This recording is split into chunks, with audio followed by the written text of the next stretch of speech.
The purpose of our life is to pursue happiness. Some people try to be happy buying material goods, others dedicating themselves to their profession, and others trying to enjoy fun experiences. The means are different, but what all these people ultimately want is happiness. This search for happiness is what moves our lives. It is what makes us get out of bed and work and buy things and start projects and seek relationships. In the book The Art of Happiness, written by psychiatrist Howard Cutler, from interviews with the Dalai Lama, this book teaches us that happiness can be achieved by training the mind. Training the mind. This is a very objective training. You identify the factors that lead to happiness and also the factors that lead to suffering. And then you gradually eliminate the factors that lead to suffering and you cultivate the factors that lead to happiness. It is simple, but far from easy. Many things that we believe that lead to happiness actually bring us suffering. And many things that we think that are suffering are actually a path to happiness. It is simple, but far from easy. Many things that we believe that lead us to happiness actually bring us suffering, and many things that we think are suffering are actually a path to happiness.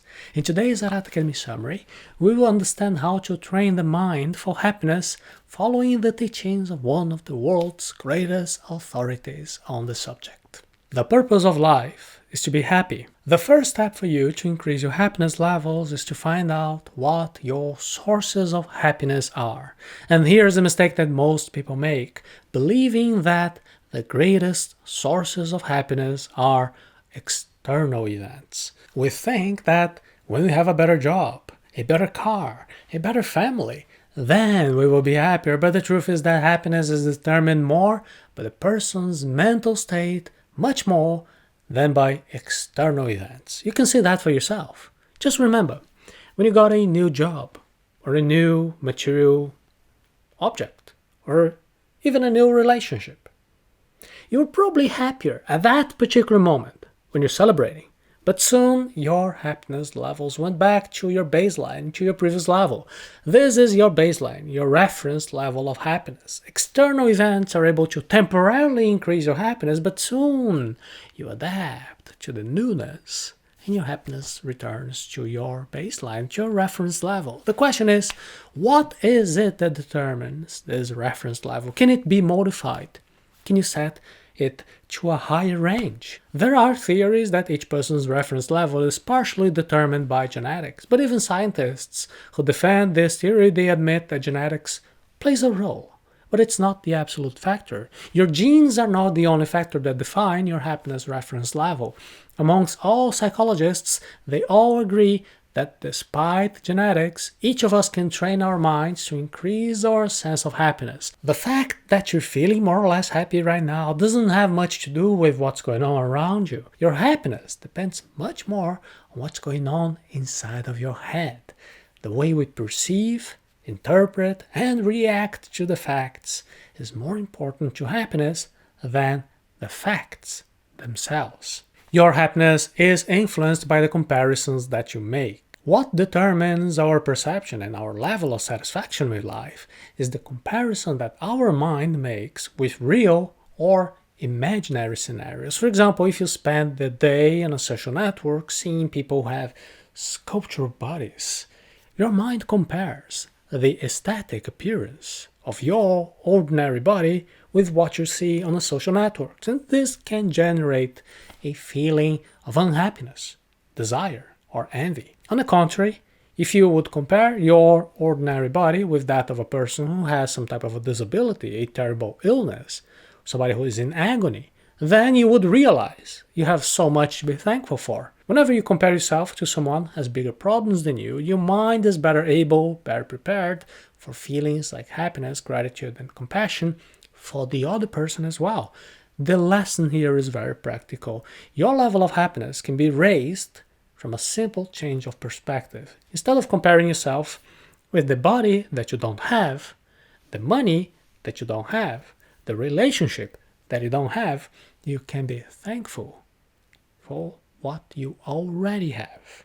This does not mean that we will settle for what we have. On the contrary, when your mind is full of happiness and gratitude and compassion, you will be able to achieve much more than when your mind is filled with unhappiness, with desire, with envy. Attachment to desire is a source of suffering. In the world of personal development, it is common to hear that we need to set goals and pursue the goals set with determination until we succeed. No matter how many times we fail, we must get up and try again. This is a very popular motivational speech, and it can become a source of suffering. Whenever you're suffering, it is because you're wishing for something to be different from what it actually is. If you want your body to be different, or your bank account to be different, or your job to be different, you want to have that cell phone, or that house, or relationship with that person, you might get attached to that idea. And the problem is that most of our wishes are not met. If we do not accept reality as it is, and if we don't act on that acceptance, the attachment to those desires becomes an endless source of suffering. And the worst part is that even when we fulfill one of these wishes, we're still conditioning our happiness to the fulfillment of the next wish. That's a cycle of endless desire and greed. The solution to all this is contentment, to be satisfied with what we already have. Of course, you may want to improve your life. What you must not want to do is to be attached to that desire so that life itself becomes an endless suffering. You have to learn to be happy just by being in the movement, in the journey to achieve your goals. If you have a sense of contentment, it doesn't make much difference whether you actually get the object that you want or not. Happiness is not the same as pleasure. Another very common error is to mistake happiness for pleasure. Now, pleasure is something physical, it's momentary, it's linked to some external stimulus. For example, if you eat some delicious candy, it gives you pleasure. For a few minutes, the sweet taste in your mouth brings a very good physical sensation, even releasing some hormones that will increase your well-being. But that candy is unable to actually bring you happiness, because true happiness is less linked to the physical sensations and more linked to the heart, to the mind. And it's more stable and less dependent on external stimuli than pleasure. In many cases, the pleasure of the moment is actually an enemy of happiness. The candy that you ate that gave you some pleasure right now, but if you repeat this behavior over time in an exaggerated way, that candy can become responsible for serious health problems that will affect your happiness. And it is common for you to have to sacrifice the pleasure of the moment in the sake of something better in the future. This happens with food, with money, with work, with physical exercise. To know which decision to make at the time, there is a very simple technique. You just have to ask yourself, will this decision bring me lasting happiness? This question changes your focus, because instead of thinking about what you're giving up at the moment, you start to focus on what you're really looking for, which is your happiness. The path to happiness is not about having more. You can ask anyone about what would make them the happiest, and many people will answer, it is money. We believe that if we had more money in the bank account, if we would win the lottery, then we will never have to worry about paying the bills again, and then we will have more happiness. And the truth that has already been proved by many researchers is that once your basic needs for food and education and clothing and health and housing are met, more money will not mean more happiness. You don't need more money, more success, or a perfect body, or even ideal love. You already have at this moment everything that you need, the basic equipment that you need to achieve your happiness, which is your own mind. With your mind, you can learn what are the negative emotions and behaviors that impair your happiness, and also what are the positive emotions and the positive behaviors that will increase your happiness levels. You can eliminate the causes of suffering, and the suffering will lessen in your life. You can cultivate the sources of happiness, and happiness will increase in your life. It will flourish. The causes of suffering are very well known. They are actions like killing, stealing, exploiting other people, committing adultery, ingesting toxic substances. There are words that bring lies and slander and insults and curses. There are thoughts like greed, vanity, and hatred and anger. And the sources of happiness, they are also well known. It is dedication to something worth it. It is detachment and goodwill and generosity and morality and gratitude, respect, altruism, being happy for the success of others. Well, the point here is not to understand or know what to do, because we all know that bad actions will cause suffering and positive actions will cause happiness. The question is, what do we do now with what we know? I ask you, do you intentionally try to avoid all causes of suffering and try to cultivate sources of happiness in your daily life? I'm asking this because every person's goal is to avoid suffering and to find happiness. So why don't we make a conscious effort in this direction every single day? Why don't we strive to avoid every action that will lead to suffering? Why don't we strive to perform every single action that brings happiness? Life is often much simpler than the complication that we create within our minds. All people are fundamentally equal. Everyone in the world wants to avoid suffering and find happiness. And now, if this is true, we're all the same. We're all here with the same goal. And since we're all the same, it doesn't make much sense for us to be differentiating self, us, and the others, other people, let alone separating people in groups like Europeans and Asians and Christians and Muslims and left wing and right wing. The only thing that sets us apart is the specific way in which each of us believes that we will be able to avoid suffering and find happiness. But deep down, we're all the same. We're all human beings wanting the same thing. So the best thing that you can do is to put aside the selfish search for happiness. The happiness that benefits only you at the expense of other people's happiness is not going to be a lasting source of joy. Smarter strategies to cultivate feelings like generosity and compassion so that not only you are happy, but everyone around you. So try to make a deliberate effort to help others to be a little bit happier. With every contact that you make with another person, try to find some way to help that person. It can be with an action, a gesture, or simply to find a compliment. If you can't find any way to help, at least you can make the best possible effort to at least not hinder that person's happiness. Mind training requires discipline. Well, everything that has been said so far is very logical and it's practical, right? So to be happier, you have to avoid what causes suffering and you have to cultivate what brings you and others the most happiness. But if it is that simple, why are there so many people suffering around the world?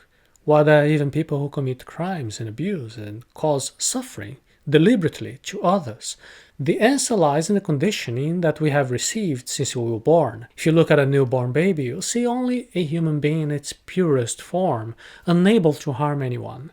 Just looking at a baby can awaken feelings like compassion, affection, and generosity. And this shows that the human being, in its own nature, is good, just wants to avoid suffering and find happiness. And when we grow up, each one of us is educated in a different way. Our mind is conditioned according to the rules of the place where we live, and each culture has its own ideas of how people should act and think and speak.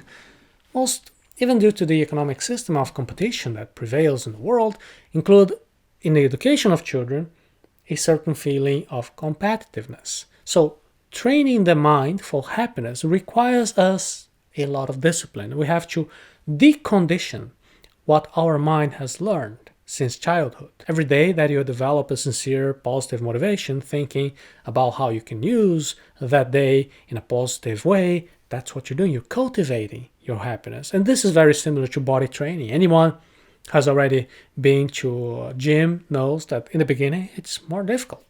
Every day you have to practice a little bit more until your body gets used to the effort, until it learns the movements. And if you stop for too long, we may lose a little bit or the whole skill that we have gained over such a long period of effort. It is the same thing with the mind. You need to train every single day so your mind learns to avoid what causes suffering and also to cultivate the sources of happiness. And then every day your happiness improves. The transformation does not come spontaneously. It requires training and discipline and effort from your part. But the reward is exactly what I've been looking for all your life. It is true and lasting happiness. The main component of training for happiness is compassion. Of all positive actions, the one that is most important in training for happiness is compassion. Compassion can be defined as a non-violent, non-harmful, and non-aggressive state of mind. It is a mentality based on the desire to help other people and to get rid of their suffering. It is a sense of commitment, responsibility, and respect for others. This also includes how you talk to yourself, because many of us don't have the courage to call other people stupid or worthless, but we do this repeatedly to ourselves. Whenever we don't keep a promise, when we are lazy or when we do something wrong, we are often very, very hard on ourselves. We curse ourselves, we force ourselves into some destructive behavior, we impose a suffering that we would never be able to impose on other people. Since we are all here wanting the same thing, to avoid suffering and to find happiness, then we must treat everyone including ourselves, in the very best possible way. Compassion has this characteristic of treating every human being exactly like you, with an innate desire to be happy and to overcome suffering. And this mindset allows you to have compassion for everyone, friends or enemies, collaborators or competitors, close people or distant people. You don't need to approve actions that you don't agree with, but you just need to understand that that person only did that because they thought in their mind that that action could avoid suffering or bring happiness. For most of us, compassion is not a very easy task. It doesn't come naturally, so we need to practice a little bit every day so that with each attempt we become a little more compassionate people. Make suffering your ally. Nobody likes to suffer. One of our fundamental pursuits is precisely to avoid suffering, but as contradictory as it might be, being attached to avoid suffering at any cost is a great source of suffering. For example, someone who wants to avoid any and all risks of being robbed, they could lock themselves at home and just walk around with security guards. However, all this attachment to avoid the suffering of being robbed ends up bringing several other emotional, practical, even financial costs. The way out is not to be attached to avoid suffering at all costs, but to turn suffering into an ally for your mental training. Be clear that suffering has the function of alerting us to what is wrong. If you put your hand on a fire, and if you wouldn't suffer any pain, you would end up leaving your hand on the fire until it would become completely burned.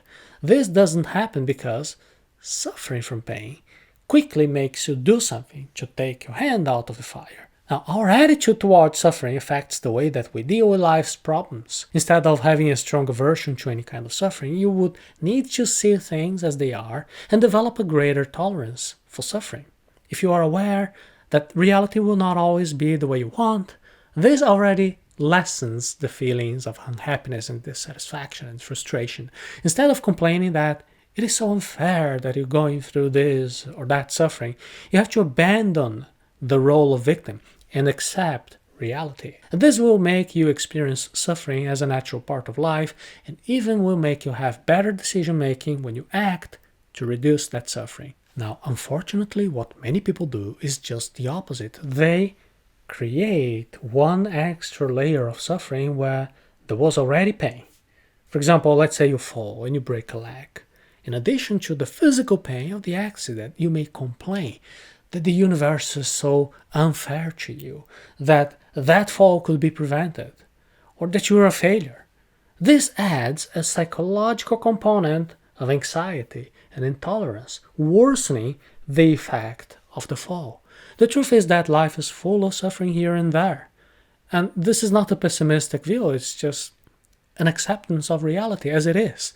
And from that, what will make a difference to your suffering or to your happiness is the way you react to the sufferings that are a natural part of life. You can eliminate the aversion to suffering. And in that way, at least you can stop suffering from the fact that you're suffering, that you're hurting. The worst of all types of suffering is the suffering created by the person himself. And with training, you can get rid of this mental suffering, and then your happiness levels will automatically increase.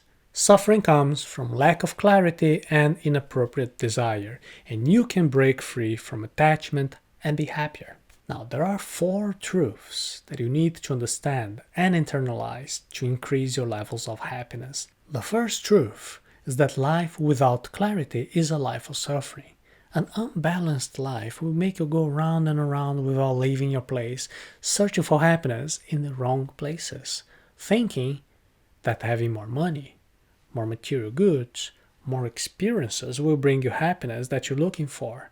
Now, the second truth is that uncontrollable desire leads to suffering. Whenever you cling to the desire to have something that you don't already have, or the desire that reality would be different from what it is, you will suffer. This inadequate desire creates the habit of always wanting to anticipate the future, or maybe always remembering the past, without ever taking advantage of the present moment. If we are never satisfied with the moment right now, we're always unhappy, we're always wanting something else. On the other hand, if we are present, living with full attention in the present moment, there would be no such wanting or not wanting. There will only be full contentment. The third truth is that in order to be free from suffering, you need to be free from attachment to your desires. Yes, you can continue to wish for a better life, but you cannot always condition your happiness to the fulfillment of those desires. Instead of that, you can learn to value the present moment, to learn to have joy just by being on the journey in the pursuit of your goal, regardless of whether you will achieve it or not. The fourth truth is that there is a way for you to get rid of suffering and achieve happiness, and this path is quite simple. You can eliminate the things that cause you suffering, and you can just cultivate the things that bring you happiness. The causes of suffering are negative attitudes, such as violence, stealing, exploiting other people, committing adultery, ingesting toxic substances, lying. These actions come from negative thoughts, like greed, vanity, and hatred, and anger. The causes of happiness, on the other hand, are positive actions, such as detachment, goodwill, generosity, morality, gratitude, respect, altruism, joy for the success of others. You don't necessarily have to be a religious person to follow this path. All that we saw here are practical actions which you can take on a daily basis. But remember that the art of happiness is mental training. Every day you must work your mind a little bit to practice less actions that cause you suffering and more actions that bring you happiness. And then by doing so, your happiness reference level will rise and you will no longer depend on external stimuli, momentary pleasure, or anything other than your own mind. Many of the teachings in the book The Art of Happiness have already been tested and approved by scientific research in a field known as positive psychology. If you want to know in depth each one of the scientifically proven techniques, I invite you to learn more about the happiness course by visiting arata.se/happiness.